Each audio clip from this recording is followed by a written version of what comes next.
Excited that in such a remote area, a remote constituency, a girl can actually read and get to university and actually completes the education. So he was very happy. And he interviewed me for about 45 minutes in his house. It was great because it was my first time to talk to him. It was my first time to see him physically. I was seeing him on television, in the newspapers, but to meet him physically. So he interviewed me for 45 minutes, asking me this and that and that. So after that, he said, "You're a very bright girl. I'll give you a job in my office." And that's how I started. Amen. So the job I got was to work in his political office as a political assistant. I would do a lot of reading and presenting reports to him, and I would report directly to him. By the time I left, I was heading the women's department in his office. But because I was working for a politician, I got inspired to join politics. Okay. So in 2006, prior to 2006, I presented myself to be elected for the position of the national chair of the Women's Council. The Women's Council is a statutory organ of government. It was put in place by an act of parliament to bring together all women in Uganda for social, economic, and political development. So I offered myself, and the women voted for me. It was not an easy race. I had to go through 5 elections from the village level, parish, sub-county, district, and the national level. So all the districts came together at national level and elected me. I was the youngest for that position because by that time I think I was making 30. And the challenge was that, oh, she's very young. Well, she has the issues, but she can go to the youth council because we also had a youth council, but I chose to go for women's council. So since then, they looked at me as somebody who can lead, save for my age. I was not very old, but they saw a talent in me, and that's how I went back to my constituency in Gomba in 2006, but 2005 for the primaries, and I was elected. Oh. Yes. Well, you know, I found while I was in Uganda that the condition of the people, particularly in the remote areas, the rural areas, the villages, the poverty is extreme, and that the illiteracy rate was quite high. But I was particularly interested in the plight of women and children. Still in America today, women are not treated as equals. Women in America, even in 2010, are so interested in equal pay for equal work. But when I saw the conditions and the manner in which women were treated in Uganda, and I found that you worked with the National Women's Council, I found that very interesting. I believe now you're here in America. You were speaking in New York at the International Women's Conference. Is that right? Yes, please. Now, of course, we are coming a long way. Long time ago, before 1986, we hardly had any women achieving university degrees, getting to higher offices, getting to politics. In parliament, we hardly had any women there. But after 1986, when the NRM government came into power, and I said I will have to talk about it because I'm a politician, I'm a leader. After 1986, when the NRM government came, you know, they put aside what we call affirmative action for women. In education, for instance, if a girl finished higher education, she would be given an extra point, 1.5 extra mark. Okay. To join university. So that means if you got, if the cutoff point was 17 and you got 15 and I got 16, I would certainly go to the university because I would have an extra mark of 1.5. And this has seen very many girls achieving education, getting educated.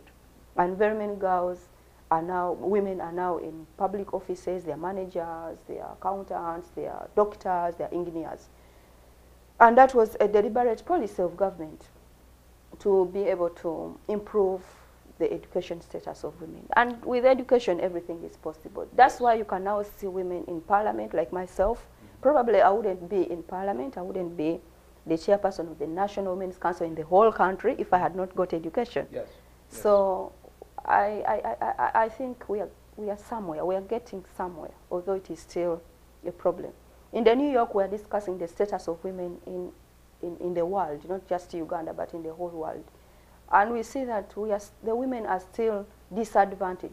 When it comes to education, we are still at the periphery level.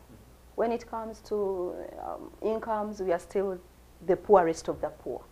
When it comes to leadership, in most cases we are deputies. We are never, you know, the best position you always get is a deputy, a vice, what. And we think it's high time that we got there. Yes. And we know that once women get at the top leadership positions, this world will be a better place to live in. Okay. Yes, Well, because we are mothers. yeah, well, they have an old saying in America that the best man for a job is a woman. Okay. So I'm sure that you will Okay. believe that. And we know that God... Nothing could have prepared us for the snapshots of poverty at a health center in Gomba, County Uganda. By American standards, it would be condemned. Beds with no mattresses, no sheets, just unsanitary. That men sometimes lack. I'd like to, if possible, talk for a moment about... An old metal bed cradles a new mother, sick with her baby suffering from malaria. The bassinets in the nursery look like steel cages. The pharmacy is practically bare. We have more in our medicine cabinets in the States than what's on these shelves. The staff at the health center was overwhelmed with joy to the point of tears when we gave them the sheets and blood pressure cups we brought. When they reach school. But I saw many children in Uganda who are not able to be educated because their parents don't have the funds. Could you talk to us? Yeah, From a hook, fruit and vegetables. This is where Pastor Irene is buying some of the food for tonight's feast after the crusade. School children wave as our buses get closer.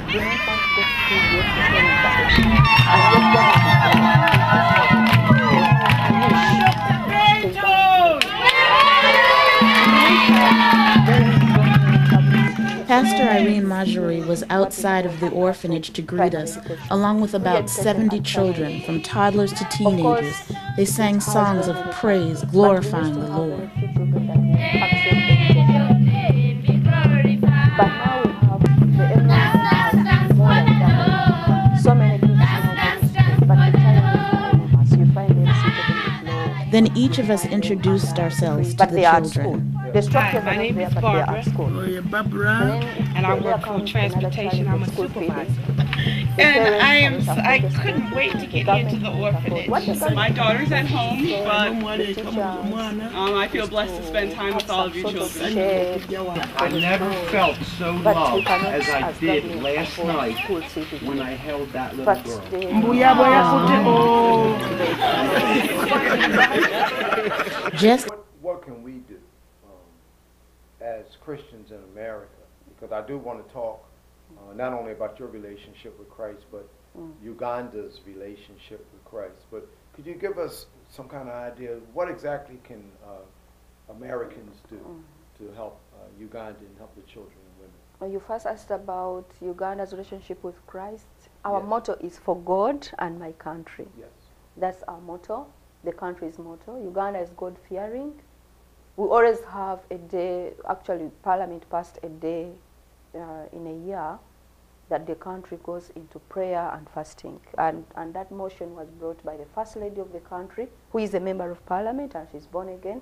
And we supported it. We always have a day when the country goes into prayer and fasting for the nation. So we are national. Now we have a national day of prayer in America. Oh, really? But we don't have a national day of fasting. Oh. Is that because you like eating a lot? Maybe so, maybe so. No, okay. But I believe in prayer and fasting. Yes. Those two go together. Yeah. The children in Uganda, of course, Uganda is a poor country. Most of the people live by on less than $1 per day. We are below, most of the population is below poverty line. And their conditions are not the best, of course, for a country that depends on agriculture. Okay. Now the maize, the world prices of maize have gone down, and most of the farmers are crying with their maize rotting in the fields. And that's where they expect to get income to look after the children. So you cannot expect the children to be well off when the country is depending on agriculture and the world prices, food prices have gone down, virtually all countries are now